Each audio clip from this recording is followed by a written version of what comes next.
ଦେଖନ୍ତୁ ASI DG ଏବଂ ତାଙ୍କର ଅନ୍ୟ ବରିଷ୍ଠ ଅଧିକାରୀମାନେ ସେମାନେ ଓଡ଼ିଶାରେ ଆସିକି ମହାପ୍ରଭୁ ଶ୍ରୀଜଗନ୍ନାଥଙ୍କ ମନ୍ଦିରର ବିଭିନ୍ନ ସ୍ଥିତି ବାବଦରେ ସମୀକ୍ଷା କରିଛନ୍ତି ଏବଂ ରତ୍ନଭଣ୍ଡାରର କାମର ଅଗ୍ରଗତି ସମ୍ପର୍କରେ ବି ସମୀକ୍ଷା କରିଛନ୍ତି। ଗର୍ଭଗୃହରେ ଯାହା ଯାହା ଆବଶ୍ୟକୀୟ ମରାମତି ଯୋଉଟାକି ରଥଯାତ୍ରା ସମୟରେ ହୁଏ ସେ ବାବଦରେ ବି ସେମାନେ ସବୁ ପ୍ରକାର ସମୀକ୍ଷା କରିଛନ୍ତି। ତେଣୁକରି କେତେ ଭଲ ଭାବରେ ଆମେ ଆମର ଏଇ ପବିତ୍ର ପୀଠର କଞ୍ଜରଭେସନ କରିପାରିବା, କୌଣସି ପ୍ରକାର କ୍ଷତି ନ ହେବ, ଷ୍ଟ୍ରକ୍ଚରାଲ କ୍ଷତି ନ ହେବ, ସେ ବାବଦରେ ଯାହା ଯାହା ଆବଶ୍ୟକତା କରିବା ପାଇଁ ସେ ବାବଦରେ ଏଏସ୍ଆଇ ଡିଜି ନିଜେ ତାର ସମସ୍ତ ସମୀକ୍ଷା କରିସାରିଛନ୍ତି ଏବଂ ଆମର ଯୋଉ ଆବଶ୍ୟକତା ମନ୍ଦିର ଦୃଷ୍ଟିକୋଣରୁ ସେ ବାବଦରେ ବି ମୁଖ୍ୟ ପ୍ରଶାସକ ମନ୍ଦିରର ସିଏ ସମ୍ପୂର୍ଣ୍ଣ ଭାବରେ ତାଙ୍କୁ ଅବଗତ କରାଇଛନ୍ତି ଏବଂ ମୁଖ୍ୟ ପ୍ରଶାସକ ଆଉ ଏଏସ୍ଆଇ ଡିଜିଙ୍କ ଭିତରେ ଗୋଟେ ବିଶଦ ଆଲୋଚନା ବି ହେଇସାରିଛି।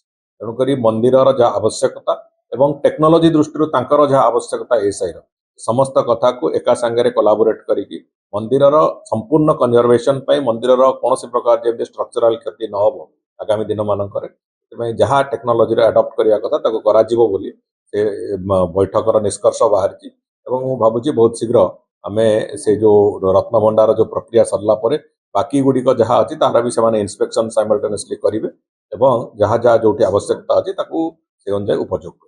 କିନ୍ତୁ ମରାମତିର କାମ ପାଇଁ ଏବେ ସମୟ ଦିଆଯାଉ ନାହିଁ ତାଙ୍କୁ। ଯେବେଠୁ ଆମର ଠାକୁର ଚାପକୁ ବାହାରିଲେଣି ସେବେଠାରୁ ମରାମତିର କାମ ବନ୍ଦ ଅଛି, କାରଣ ମନ୍ଦିରର ନୀତିକାନ୍ତିକୁ କୌଣସି ପ୍ରକାର ବାଧାପ୍ରାପ୍ତ କରିକି ତ ମରାମତି କରାଯାଇପାରିବ ନାହିଁ।